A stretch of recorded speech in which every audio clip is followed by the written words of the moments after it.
your website. I love the name. No, my website was taken down by the French government. Okay, so what is I Am the Witness then? IamTheWitness.com. IamTheWitness.com was up for 15 years until the French government had it taken away. And it's not there any longer. Okay, but... No, they took it away. And right. The fact of the matter is I've been threatened for saying what I say. But you know something, to be honest with you, if I said the earth was flat, or if I said that Martians had come to the earth and were having parties in the streets, they would leave me alone on the internet. But when you say the truth, they take you down. Okay, help us with this. With anybody telling help us with this, right? In terms of this current, I'm saying with the current issue around the beheading or the alleged beheading, as you've now suggested, right? Yes. Give me an insight into how you determine the facts. So when a story like this breaks, right? How do you counter that? I mean, what do you do next to determine when we say it's snowing? How do you determine that it's not snowing? In this context, what have you done? What did you do? Okay. Well, there are always other researchers involved in looking into the facts. And one of them right now I'm looking at is called agrafan.blogspot.com. And now this people, they went into the background of the individual they're blaming for it. And they found out that not only was he not a strong believer in Islam, he was working for a company that has close ties to the intelligence services as a security guard. And he had gone to school for it and everything. The simple truth of the matter is that this guy was a patsy. A patsy meaning that he was set up to take the fall for this. They needed somebody who with an Islamic background to do this to.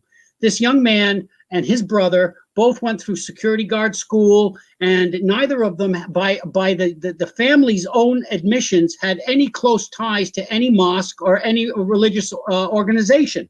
So right away, that's a big flag for anybody doing research. Then you start looking into, okay, how did this take place, and what were the conditions that it happened in? And so what you start seeing here is that this young man was placed in a position to be maybe available at the time that they needed him to be there, a patsy, and they took the action they did. Now, these things are all possibilities at this point, but the evidence is beginning to point to that direction. I'm not saying that these are stone cold facts. I'm saying that over time, you're going to see that this is not what they have portrayed it to be, and that's the reason I'm saying. All right. So people listening, people watching would be concerned, absolutely concerned about what they've just heard from you. Not so much about whether it happened or didn't happen, but the bigger issue, which is what you're suggesting. There's a global force in place to undermine me, undermine you, undermine all communities of the world. When you watch a fiction movie, it's like it's the world takeover. So if that is the case, because that's the bigger issue, what should we all be doing? Okay, well, first of all, if your country may be experiencing this COVID-19 nonsense, if you take a look at the numbers, the first thing I would do is go and look at the people they're saying are infected, and then look at the death rate. They're saying everybody's infected with this, but nobody's dying. In Belgium, 0 deaths. In France, 3 deaths. In Germany, 7 deaths. In other words, these people, that's the number of people who die naturally. The simple fact is that no one's dying from this. This is a fraud from start to finish. But okay, I don't know. I can tell you 6 people have died. I've been positive myself. Now, we need to wrap up here. You use the word COVID nonsense. Why do you call it that? It's a fraud.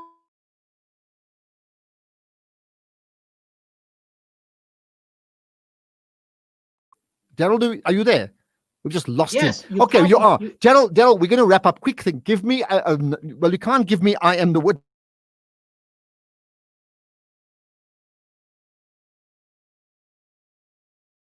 Direct me to one place. Yeah, well, okay. How about to the Last American Vagabond? The Last American Vagabond. That.com. If you go to the Last American Vagabond, you will learn all you need to know about what they're doing to this earth. Okay, got that. The Last American Vagabond, Vagabond. I hope I got my spelling right. Daryl Bardford Smith. That's right, and it will you'll knock your socks off when you watch that. And there's a young woman named Whitney Webb. She's in Chile. She does some of the best research on the planet, along with a guy named Christensen. Okay. And there's a lot of other information around the world if you look for it. Daryl, thank you so much. Daryl Bardford Smith, and really he's from I Am the Witness. So believe it or not. Let's find out about the ANC in terms of their plans and their guidelines for the leading up to the municipal election, their candidates. And you believe that or not in a moment. Shimmer, sparkle, captivate. Nothing less than a masterpiece. Droplets of gold